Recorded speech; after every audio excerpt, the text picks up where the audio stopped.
Sawyer hollow fiber membrane water filters are revolutionizing how water is treated all over the world. They're fast, extremely effective, sustainable, and millions of people are drinking, cooking, and cleaning with water from the Sawyer filter every day. Sawyer's hollow fiber membrane water filters are comprised of U-shaped microtubes that allow water to enter into their core through tiny micropores while trapping the bacteria and protozoa on the outside. The high volume of tubes creates an enormous surface area, which results in a very high flow rate and less cleaning. Sawyer filters offer the highest level of filtration available today. Each filter is certified for absolute microns. That means there is no pore size larger than 0.1 micron on the filter. This makes it impossible for harmful bacteria, protozoa, or cysts like E. coli, Giardia, or bacteria that cause typhoid or cholera to pass through. Assembly is quick, easy, and requires no technical training. Your kit comes with the following items: a screw on-off 0.1 micron filter with a push-pull cap, hose with female bucket fitment attached, filter hanger, male bucket fitment, rubber O-ring, backwash syringe, drill bit or hole cutter, and a backwash instructional sticker. First, you need to find a container to attach the filter to. It can be a standard 5-gallon bucket, trash can, 55-gallon drum, or any plastic food-grade container. Avoid containers that previously stored chemicals or paint. First, use a drill bit to cut a hole about 1.5 inches from the bottom of the bucket. You can do this by hand, but if you have a power drill, that will speed up the process. After cutting the hole, make sure to remove any loose pieces of plastic, as these could lead to a leak in the seal. You want to keep the hole raised at least 1.5 inches from the bottom of the bucket in case the water is turbid or muddy. This allows the dirt to settle on the bottom of the bucket rather than going down the hose. Next, take the male fitment and insert it through the hole on the inside of the bucket. Place the rubber O-ring on the male threads. Then screw the female fitment onto the male threads. Then take the filter hanger and slide it up the back side of the filter, screw the filter onto the hose, and hang it on the side of the bucket. If you're using a larger container like a trash can, you want to use the kit with a 3-foot hose instead of the 1-foot hose. You'll need the extra length to hang the filter on the side of the trash can to turn the filter off. Sawyer filters will remove harmful pathogens from any freshwater lake, stream, river, well, borehole, contaminated tap, or rainwater. In addition to filtering out all the harmful bacteria and protozoa, the filter will remove the turbidity from the water. However, the more turbidity you can remove prior to filtering, the better. Ways to remove turbidity are pre-filtering with a cloth or t-shirt, or allowing the water to settle so the sediment falls to the bottom of the bucket.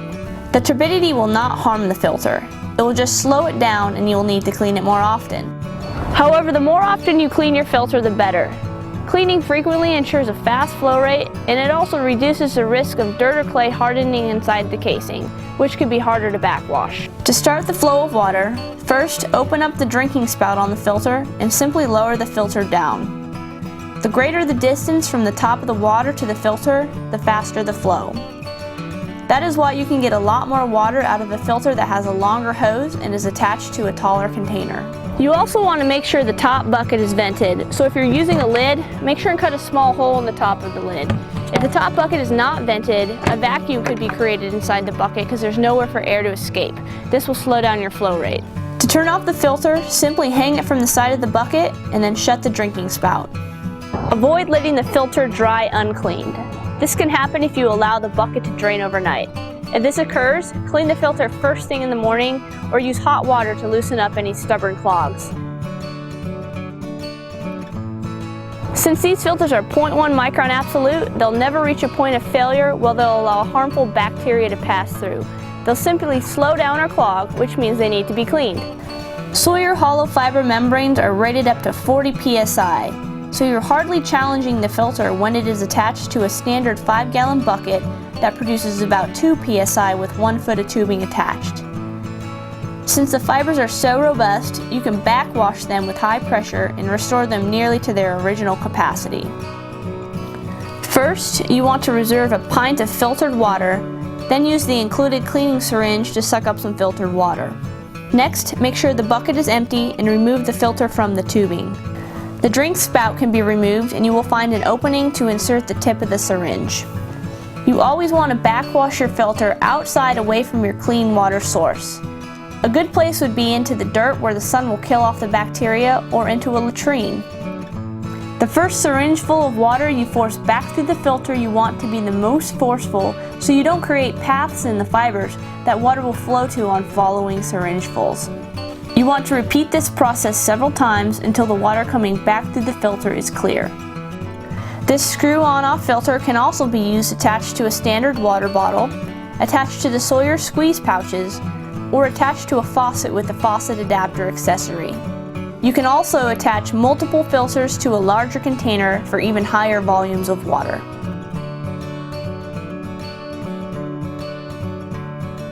It is best to keep your filter, backwash syringe, and components out of direct sunlight, as UV rays will break down the components over time. So when you're not using your filter, keep it inside and protected. Always filter water into a decontaminated storage vessel, or else you run the risk of recontaminating the water. Make sure to wash out the containers you are using with soap or bleach on a regular basis. You can also remove the drink spout from the filter and wash that piece regularly in case dirty hands have been touching it.